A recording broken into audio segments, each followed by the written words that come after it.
I never thought walking out of a marriage would feel like stepping off a cliff into a clearer sky. But that's exactly how it began for me. And by the time the dust settled, I realized the fall had given me a view I never expected. If you're new here, subscribe, and tell me where you're watching from. My name is Nadia. I'm 26. And for 6 years I believed love was the anchor that would keep me whole. We married young enough that the ring still looked new in every light. Ethan had a laugh like a shutter click, quick and useful, and a way of making the small things feel important. We rented a cramped apartment that smelled like cinnamon and printer ink, and we learned how to live with one another's habits. The mugs left in the sink, the way he stacked his shoes by the door, the texts he sent me from meetings that made me smile midday. At first, our life was ordinary and delicious in that ordinary way.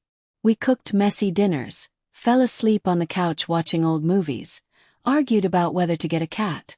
We fought and fixed it and believed that the repairs were what counted. His mother liked me. My sister loved him for the way he could still make me laugh with just a glance.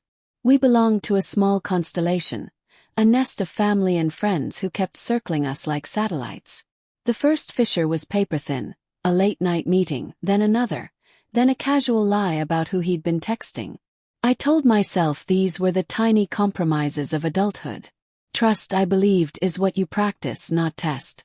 But the tests gathered like rain clouds, and one by one they found the rare holes. One afternoon I came home early because my office closed for a storm and I wanted to surprise him with soup. The apartment was dim, the blinds coaxing the room into a soft blue. I pushed the door open and smelled something unfamiliar. Cologne that wasn't his, scent layered over the familiar musk I loved. There was a vase on the table with 2 roses, one red and one white, petals already curling. On the kitchen counter his laptop sat open, email drafts blinking like secrets. For a second I stood there, the soup forgotten, as if in a museum looking at someone else's life preserved in glass. On the screen there was a calendar entry, weekend retreat with Elle, and below it a booking number for a seaside hotel. He had told me he was at a conference that weekend. The 2 roses sat like a tiny verdict. My stomach folded in a way that made my limbs light. I didn't explode. I didn't scream. I breathed and shut the lid as if closing a book I had not yet learned to read. That night, I asked questions I had once thought too mean to ask. Is there someone else? I said, the word small between us. He hesitated the way people who lie do, a beat that is longer than truth. No, he told me softly. It's nothing important. But the way his throat worked told me otherwise. Pain is a thermometer that reads honesty. I started to notice patterns. The lipstick-smudged napkin in the trash. The messages that vanished when I came into the room. The way his phone vibrated at odd hours and then went silent.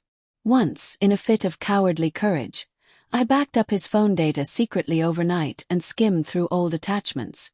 There, buried among innocuous PDFs, was an email thread with someone who signed as L. The language was intimate in the way financial spreadsheets aren't. Miss you, can't wait, soon. Confrontation is a moment many dramatize as catharsis. For me it was a small, prolonged collapse. I confronted him not with fury but with the blankness of a person who has been slowly unmade. Who is Elle? Yes. He said the name in a way that tried to place it as mundane. She's a client, he said. Work-related. His eyes tilted toward the lie and found a way to hold it. I wanted to leave then, to take the ring off in the bathroom and start calling it a box. But love has its own gravity. The decision to stay or go isn't a single step. It's a series of tiny choices strung together like beads. I stayed.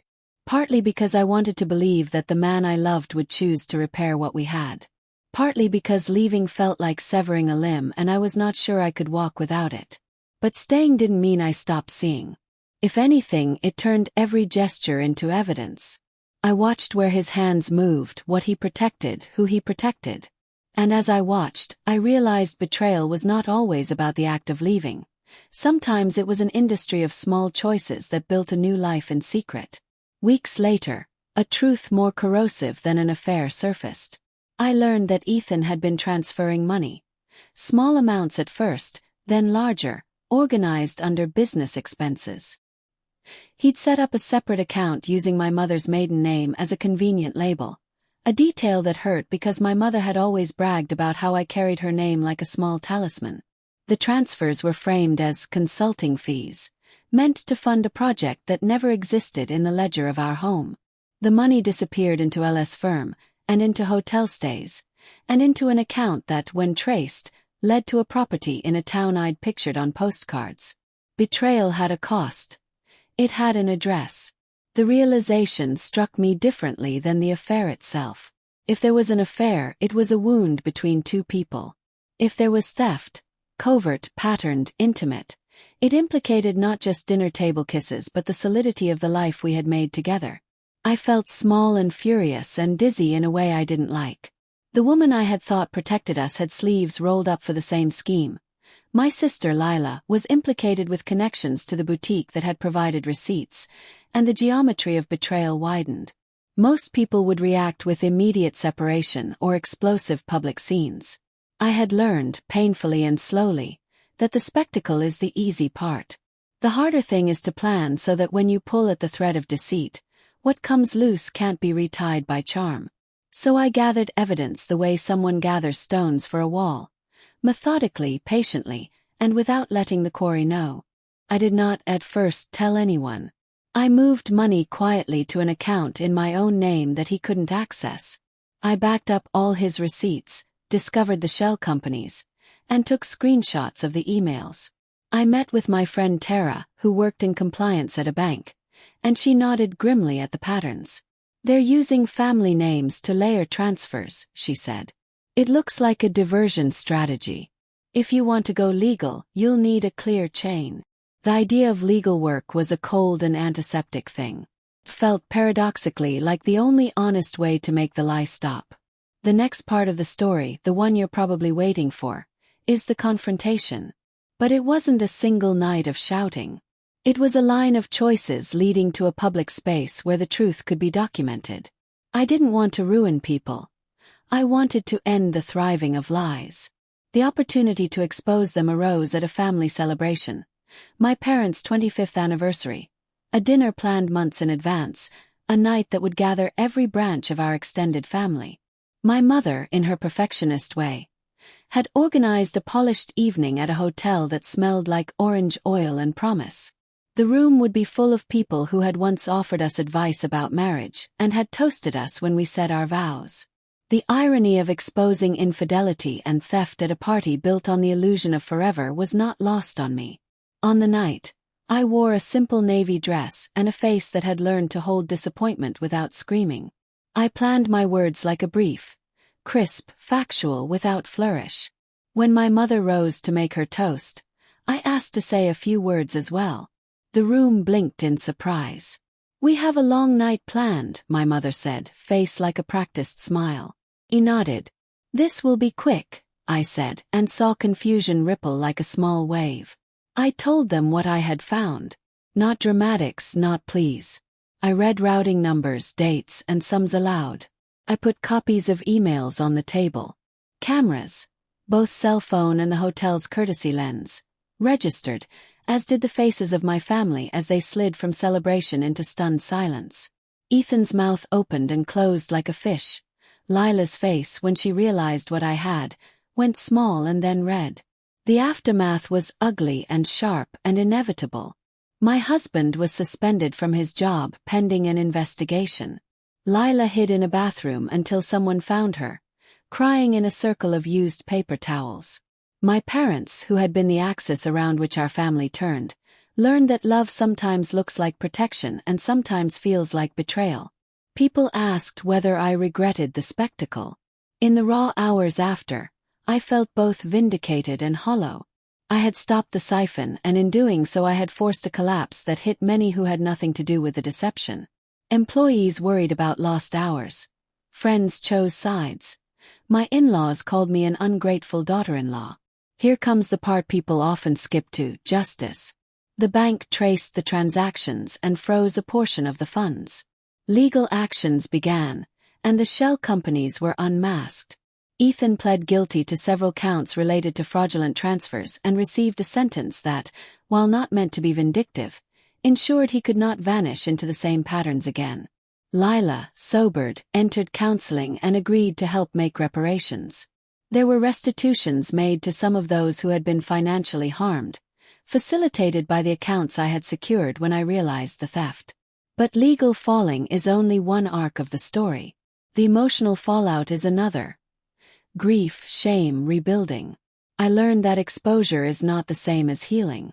The town where my parents lived watched our family fall into table scraps of rumor and sympathy. My mother retreated for a time, embarrassed by the part of the web she had allowed to form, and then, quietly and awkwardly, she began volunteering at a community center that helped families in financial disarray. I sat on folding chairs and listened to people who had been hurt by corporate collapses and family thefts and realized that restitution is not only a ledger but a slow daily ritual of showing up. Was revenge sweet? At first it tasted metallic and necessary. Felt like air after suffocation. But months later the taste had tempered into something else. A steady knowledge that I had chosen accountability over quiet annihilation. I had opted to dismantle a lie at the cost of many comforts. And in that sacrifice I found a kind of brutal honesty. I rebuilt slowly. I moved out of the apartment that had been a showroom for our optimisms, and into a small place with creaky floors and a windowsill that holds a row of herbs. I started learning trades I had never thought I needed. Basic budgeting, negotiating contracts, reading financial statements without the comfort of his explanations. I found work with an advocacy group that helped whistleblowers navigate the legal and emotional minefields of exposing wrongdoing. The work felt purposeful in a way my marriage, for all its tenderness, never had been. Love returned eventually, but not the same shape. I learned to keep certain rooms of my heart locked and to open them slowly, like curtains on a staged set. I learned how to forgive not by forgetting but by recalibrating what I expect of others and what I will accept. Forgiveness, I discovered, is a practical thing. Sometimes a setting limits, sometimes a legal separation agreement that ensures no one can ever do this again. So what would you do if you found the receipts and the messages and the accounts that turned your partner into a stranger? Would you confront in private and let your heart dictate the terms? Or would you bring the truth into light and accept the fallout? Tell me in the comments where you're watching from. I read everyone. If you're new here, subscribe. I tell stories that are messy, real, and sometimes in the rubble necessary.